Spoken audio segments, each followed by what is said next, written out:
Hey guys, this is Shantae by Life's Gift, known also as AKA Shantae. I'm gonna give it over to my fiance, and we'll take it from there. And I hope you're intrigued. Okay. What we're going to talk about our past experience that made us who we are today and why we became who we are and why we think the way we do um, on some levels.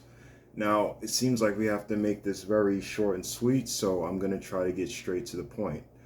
Um, I guess I'll just start off with asking my babes some questions. So, what are some experience early on in your life that you feel shaped and formed you to be the way you are today? Like, what caused you to think the way you do? What caused you to reminisce on certain things, like certain familiarities? All right, I've always been different because I knew I had a mental illness before I was diagnosed and saw the psychologist when I was a child. So in my head, I already knew I was different, but it just wasn't on paper. So the way I dealt with things was very out of control. I pretty much just was an out of control child. I was, wasn't diagnosed, but as soon as I got diagnosed with my diagnosis, which is schizophrenia, ADD, ADHD, complex PTSD, and PTSD, I would just roughhouse them. I was a very angry child. I would probably fight them. Okay, huh? But that's not the way I am now. All right. What would you say kind of diverted you to have that anger under control or to God, okay. God, Amen. God. Um, like the old me, I have an immolation that is going down right now.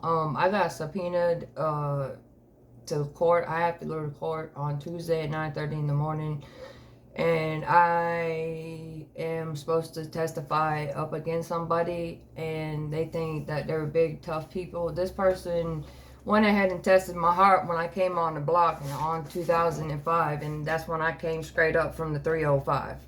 So he wasn't dealing with the average cat, because when you live in the 305 and 954, your whole attitude, your whole thing is different when you up here.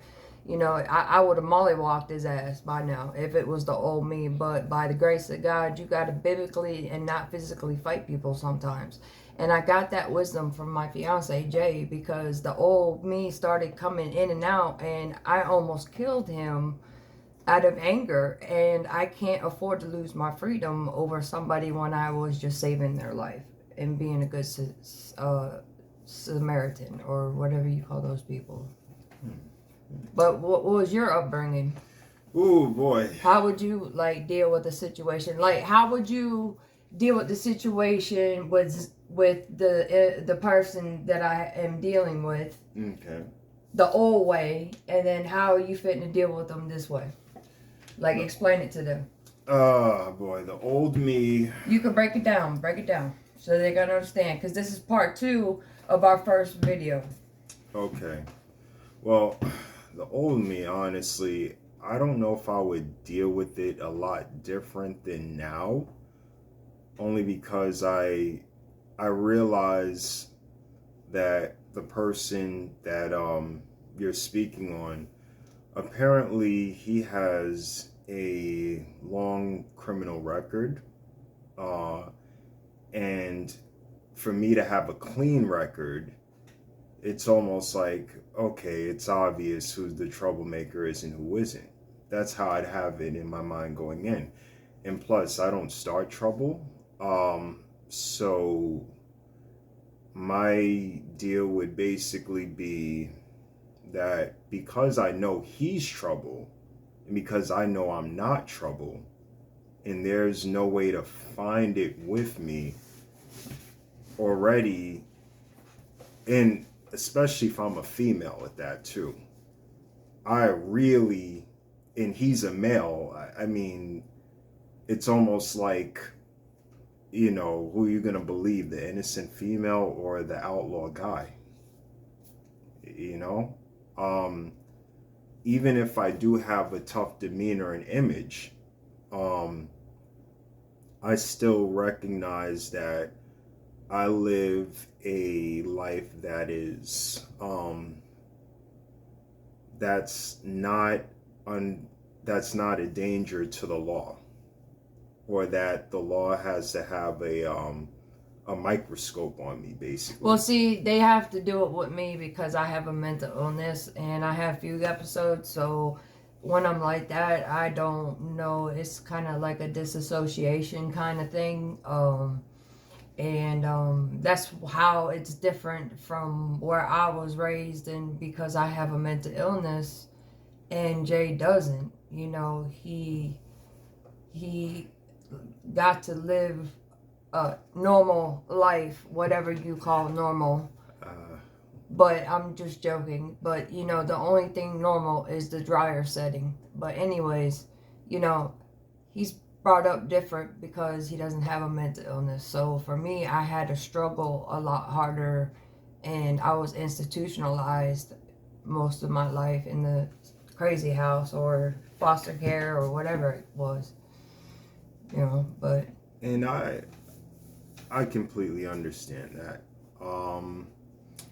And that is something big to look at. Heck, I was in martial arts for 19 years straight. I I had some situations with certain people that I guess I could have gotten in trouble for, had it gone to that level. But at the end of the day, your thing is okay. Your thing is the crazy house. It's not prison. it's worse than prison. Yeah, but it's not prison. You're Which, still locked up and you're told what to do, when to do it, and how to do it. yes, With a one-to-one right next to you. yes. The point I'm trying to make, though, is that if it's not specifically what he's involved with, the less you find like comparisons to it, the harder it is for him to even figure you out, because you're playing into his game. The court, that's his thing. It's Right, I not see yours. what you're saying. Yeah. So it's like, use that to your advantage. You're different.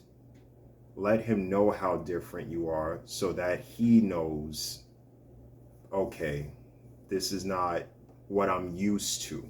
Make him feel like he's trapped the wrong person. What, dehumanize him? No, bring him into what it's like to deal with someone who doesn't have a criminal record. You bring him into that, you keep him guessing. He's playing games with you that he plays with people like him, or people who have trouble with the law. I mean, this person blocked me coming in from when we were out. You know what I mean? Like, I was like, boo, what do you want me to do, boo boo? Yeah. Yeah, no, I was just willing to go over there and approach him, because, I mean, it was a situation. Well, first of all, I wasn't even in a good mood. And for me to see that shenanigans, I was in a mind frame of, okay, whatever happens, happens. We're all grown here, and it's just going to be what it's going to be. But from one man to another, we kind of understand when to back away, and he understood that. And Loud and clear. And I've met this man before. Even his kids. Yeah. So there's just certain boundaries that you don't cross when it comes to dealing with another male, especially in front of his woman. But looks like we've gone way over Wow. the time limit. Time flies when you have fun. But the name of the topic is to find the old you. You just saw an immolation in the video how Jay said how he was going in the past and he fights still to this day. You see how broke it down. He would still deal with it the same way. That's really finding the old you to find the new you. You know, I mean, I saw it. I don't know if you guys caught it, but yeah. You guys have a good day. If you have any questions, any comments, anything. No. On this note, we'll catch up with you guys later. Take care and have a blessed day. Bye.